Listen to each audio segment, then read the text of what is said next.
જય શ્રી કૃષ્ણ મિત્રો, મારી ચેનલમાં આપ સર્વેનું હાર્દિક સ્વાગત છે. મિત્રો, બેંક નિફ્ટી માટેનું આજનું આપણું શું ડિસ્કશન હતું અને માર્કેટે આજે કેવી રીતે કામ કર્યું, સૌથી પહેલાં આપણે એ સમજી લઈએ.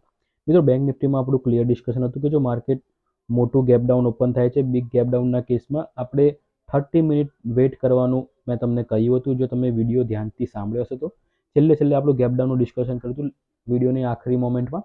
તો છેલ્લી 2-3 મિનિટમાં તમે જરૂરથી વિડીયો સાંભળજો. એમાં આપણે ક્લિયર ડિસ્કશન હતું કે માર્કેટ જો મોટું ગેપ ડાઉન ઓપન થાય છે, આપણે જે રેન્જ બનાવી તે રેન્જની ઉપર જો ગેપ અપ અથવા તો ગેપ ડાઉન ઓપન થાય છે તો આપણે 30 મિનિટ વેઇટ કરવાનું ક્લિયર ડિસ્કશન હતું. અહીંયા તમે જોશો માર્કેટ આજે બહુ મોટું ગેપ ડાઉન ઓપન થયું. આપણે 30 મિનિટ ગણીએ તો ક્યાંક ને ક્યાંક 1, 2, 3, 4, 5 ને 6 અહીંયા 30 મિનિટ આપણી પૂરી થતી હતી. તે 30 મિનિટની જે આપણે રેન્જ જોઈએ તો ઉપરની સાઈડ આ રેન્જ હતી અને નીચેની સાઈડ આ રેન્જ હતી. તો અહીંયા આપણું એક લોજિકલ વસ્તુ છે કે જ્યાં સુધી આ લોને ના તોડે ત્યાં સુધી આપણી કોઈ પીની પોઝિશન ના બને એઝ પર પ્રાઇસ એક્શન, અને જ્યાં સુધી આ હાઈને ના તોડે ત્યાં સુધી સીની પોઝિશન ના બને. માર્કેટ તમે જોશો જેવું આ પોઈન્ટને બ્રેક કર્યું છે, માર્કેટ વન વે ઓલમોસ્ટ 600 પોઈન્ટનો માર્કેટે આપણને મોમેન્ટમ અહીંયા આપી દીધો. તો જે મિત્રોએ આપણી સ્ટ્રેટેજી પ્રમાણે ટ્રેડ લીધો છે એમને માર્કેટે સારો એવો અહીંયા આજે પ્રોફિટ અર્ન કરાયો હશે. તો આશા રાખું છું તમે આ ફોલને સારી રીતે કેપ્ચર કર્યો હશે. તો હવે આ બાબત ઉપર આપણે વધારે ડિસ્કસ નહીં કરીએ. આવતીકાલ માટે બેંક નિફ્ટી એટલે કે 6 ઓગસ્ટે ક્યાં કામ કરી શકે છે એના વિશે આપણે ડિસ્કસ કરી લઈએ.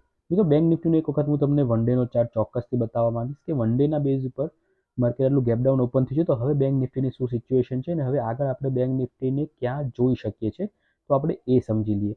અહીંયા તમે વન ડેનો ચાર્ટ જોશો તો વન ડેના ચાર્ટમાં અહીંયા આજનું જે મોટું ગેપ ડાઉન આવ્યું છે, હવે એના ઉપરથી અહીંયા એક માર્કેટમાં સરસ મજાની એક પેટર્ન બની રહી છે. આ રીતની પેટર્ન મને દેખાઈ રહી છે માર્કેટ. તો આ પેટર્નમાં આને ઊંધો આપણે એન કહીએ છીએ. તો આ જેટલી હાઇટ હોય છે એટલી ને એટલી હાઇટ જ્યારે માર્કેટ આ સ્વિંગને તોડે, આ જે પોઈન્ટને તોડે તો એટલી ને એટલી હાઇટ અહીંયા માર્કેટ બનાવતું હોય છે.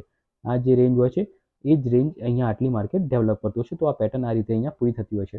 તો એવી જ રીતે અહીંયા આપણને આ પેટર્ન એક આ રીતની અહીંયા દેખાઈ રહી છે અને માર્કેટે ઓલમોસ્ટ આ અહીંયા સ્વિંગને અહીંયા આજે બ્રેક કર્યું છે. આજે વન ડેની કેન્ડલ આ લોની નીચે અહીંયા આપી છે. તો આ પેટર્ન જે છે એ લગભગ આ જે હાઇટ છે માર્કેટની એ 2100 સમથિંગ પોઈન્ટની આ રેન્જ છે. આ 2100 પોઈન્ટનું આ રેન્જ છે. તો હવે આ તૂટી છે તો અહીંયાથી આપણે જો 2100 પોઈન્ટ ગણીએ તો લગભગ આ કેન્ડલની આજુબાજુ અહીંયા આવે છે. આ જે ગ્રીન કેન્ડલ છે એ લોની આજુબાજુ અહીંયા આવે છે. તો અહીંયા સુધી માર્કેટ આવનારા દિવસોમાં આવી શકે છે જો માર્કેટ આ પેટર્નને પૂરું કરે છે. તો આ જે પોઈન્ટ આવે છે 48,300ની આજુબાજુનો પોઈન્ટ આવે છે. 48,300 અહીંયા હું બરાબર લખી દઉં. 48,300ની આજુબાજુ આ પોઈન્ટ અહીંયા આવે છે. તો માર્કેટ આવનારા દિવસોમાં બની શકે કે અહીંયા સુધી બી આવી શકે છે. આપણે મિત્રો બાયસ નથી થઈ રહ્યા, પણ માર્કેટમાં જે રીતે ચાર્ટ આપણને બતાવી રહ્યું છે, જે રીતના પેટર્ન શો કરી રહી છે એ પ્રમાણે માર્કેટ અહીંયા સુધી બી ટચ થઈ શકે છે. આ ગ્રીન કેન્ડલના લો સુધી માર્કેટ આવી શકે છે. તો એનો મતલબ શું? 48,300 માર્કેટ આવું હશે તો એના માટે માર્કેટે કાલે જ માર્કેટે આજના લોને બ્રેક કરવું પડશે. આજનો જે લો છે એ લગભગ 49,719. આપણે 49,700 પકડીને ચાલીએ. જો માર્કેટ કાલે 49,700 બ્રેક કરે છે તો આપણો આ 48,300 માટેના દરવાજા ખુલી જશે. માર્કેટ ડેફિનેટલી 48,300ને ટચ કરશે.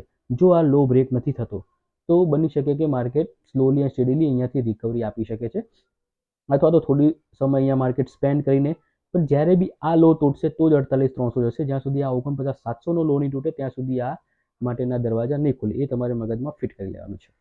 હવે 5 મિનિટના ચાર્ટ ઉપર જઈને આપણે આપણી સ્ટ્રેટેજી ડિસ્કસ કરી લઈએ કે કાલે આપણે બેંક નિફ્ટીમાં કેવી રીતે ટ્રેડ લઈ શકીએ. તો બેંક નિફ્ટીમાં હું થોડુંક સિમ્પલ રાખીશ, બહુ એગ્રેસિવ કાલે નહીં ટ્રેડિંગ કરું, કારણ કે બની શકે કે કાલે માર્કેટ લોકોને ચકમો આપી શકે.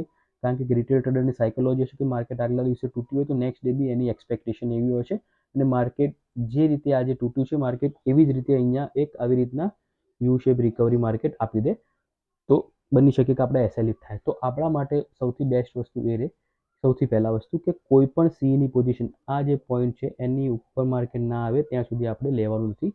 આની ઉપર જ આપણે કોલની પોઝિશન લઈશું, એની સિવાય આપણે કોલના વિશે વિચારવાનું નથી. આ જે પોઈન્ટ આવે છે એ 50,350. 50,350ની ઉપર માર્કેટ નીકળે તો આપણે કોલના વિશે વિચારીશું, અને એ પણ ઓછી ક્વોન્ટિટીમાં, આપણે લેસ ક્વોન્ટિટીમાં કોલની પોઝિશનમાં બેસીશું.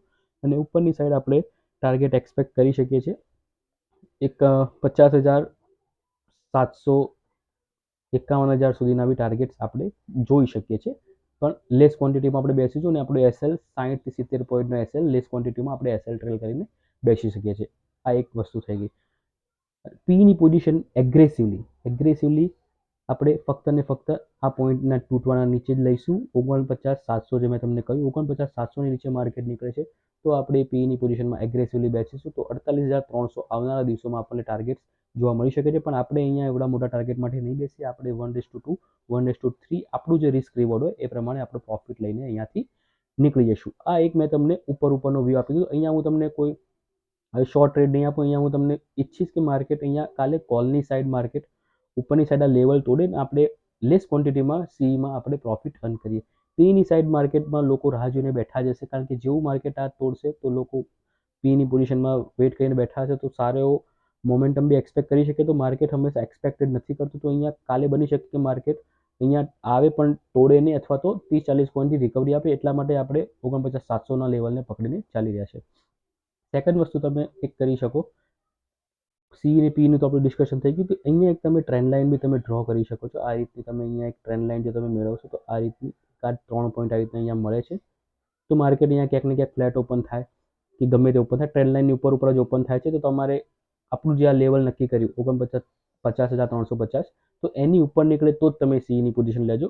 અથવા તો તમે અહીંયાથી બી એક સીની પોઝિશન અને આ 50,350 ટાર્ગેટ માટે અહીંયા 200-250 પોઈન્ટના ટાર્ગેટ્સ માટે બી તમે બેસી શકો છો. તમારી ઈચ્છા, હું રેકમેન્ડ નથી કરતો. પણ જો માર્કેટ આ ટ્રેન્ડ લાઇનની નીચે નીકળે તો તમારો એસએલ એક્સેપ્ટ કરીને નીકળવું પડશે. જો તમે અહીંથી નહીં નીકળી શકો તો માર્કેટ બની શકે કે અહીંયા તોડીને આ લેવલ સુધી બી આવી શકે છે. પણ આ બહુ જ કન્ફ્યુઝિંગ સ્ટેટ છે, તો એટલા માટે હું આ ટ્રેડર રેકમેન્ડ નથી કર્યો, કારણ કે આ રેન્જની સેન્ટરમાં આવશે તો માર્કેટ અહીંયા બી જઈ શકે છે અને અહીંયા બી જઈ શકે છે. તો આપણે એટલા માટે સેફ સાઈડ, જે સેફ ટ્રેડર હોય એ 50,350ની ઉપર જ ટ્રેડ લે કોલનો, અને 49,700ની નીચે પી. અદરવાઇઝ માર્કેટમાં શાંતિથી વેટ એન્ડ વોચ. આશા રાખું છું મિત્રો આજનું એનાલિસિસ તમને ગમશે. મિત્રો વિડીયો ગમે તો ચોક્કસ તેને લાઇક કરજો, ચેનલને સબસ્ક્રાઇબ કરજો અને કોમેન્ટ્સ બોક્સમાં આપના વ્યૂઝ ચોક્કસપણે જણાવજો. Thank you.